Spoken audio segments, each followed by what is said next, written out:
Assalamualaikum warahmatullahi wabarakatuh. Selamat datang di channel Joyo The Explorer Channel. Oke, sahabat semuanya, pada kesempatan kali ini kita akan menyimak tentang proses pembuatan sistem koplingnya.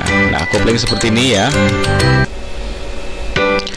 Nah, ini adalah sistem kopling dan transmisi, di mana ini adalah sistem koplingnya ya. Kemudian yang sebelah sini adalah sistem transmisi atau pemindahan giginya ya. Kita tentu penasaran ini sebagai pecinta otomotif, alat ini gimana untuk membuatnya, dibuatnya seperti apa, di mana, dan kalau Indonesia ingin bikin mobil ya perlu bisa bikin seperti itu. Kecuali sekarang yang sudah model matic ya. Tapi sistem kopling ini sangat penting untuk kendaraan.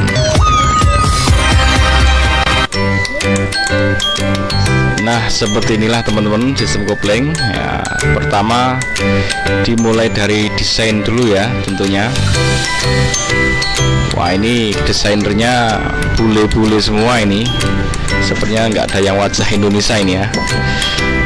Tahap desain, kemudian perhitungan yang matang. Nah, itu pegas diafragmanya ya.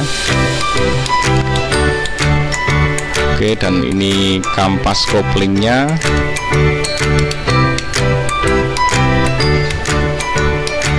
Nah, itu ada pegas atau per untuk peredam kejutnya ya. Nah, ini saat dia melakukan perpindahan itu kan berputar.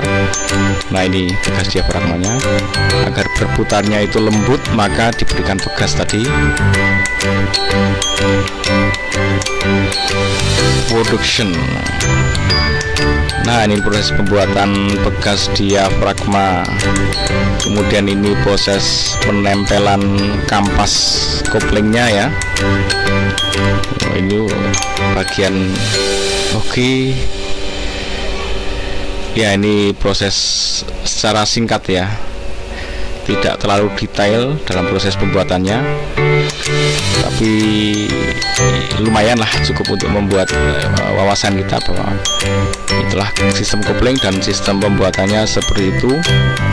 Dan ini sampai saat ini terus diproduksi ya, untuk kendaraan-kendaraan yang masih berjalan saat ini.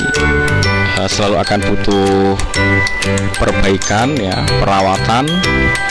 Komponen-komponen ini seiring waktu pasti akan mengalami kerusakan, yaitu bagian pegasnya ini rusak, kemudian pegas diafragmanya juga bisa mengalami keausan ya.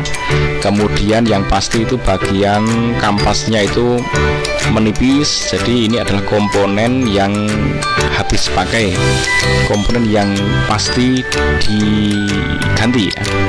Sehingga kalau kendaraan kok rusak kampas koplingnya, itu bukan berarti kendaraannya rusak. Itu adalah bagian komponen yang membutuhkan perawatan wajib berkala dalam pemakaian jangka tertentu. Gesekan sudah sekian kali, itu pasti akan aus. Jadi kerusakan pada bagian ini masuk kategori perawatan, bukan kerusakan kendaraan ya. Jadi kalau kalian wah ganti kopling, rusak koplingnya, rusak aja, dandan aja kendaraannya, enggak seperti itu. Jadi kalian tidak berarti mobilku rusak terus ganti-ganti terus, bukan. Itu adalah wajar karena perawatan, termasuk kampas rem ya, dan bagian-bagian tertentu yang memang termasuk oli ya. Oli itu juga harus ganti secara rutin, itu bagian perawatan. Ini sama, cuman beda berkalanya aja. Oke teman-teman, untuk pembuatan mobil di Indonesia, ini kampas kopling kalau kita lihat itu di luar negeri ya. Kalau bikin itu ya harusnya bisa ya, karena itu sesuatu yang tampak dan tidak rumit ya. Cuman alat-alatnya alat-alat yang mahal tentunya ya, alat-alat besar mahal. Jadi kalau kita mau bikin mobil masih banyak nih PR-nya. Sistem pengisian nanti terkait dengan IC ya, dan kiprok lah ya, nanti kira-kira seperti buatnya. seperti apa pembuatannya. Kita akan mengumpulkan informasi sekian banyak ini. Selain menjadi ilmu pengetahuan untuk kita, mau menjadi wawasan, kita juga tahu mungkin nggak Indonesia membuat pabrik mobil sendiri dengan tantangan mendirikan pabrik sekian banyak, karena masing-masing ini pabrik jadinya ya. Nah, oke teman-teman, semoga bermanfaat. Oke teman-teman, ikuti terus Joyo The Explorer Channel.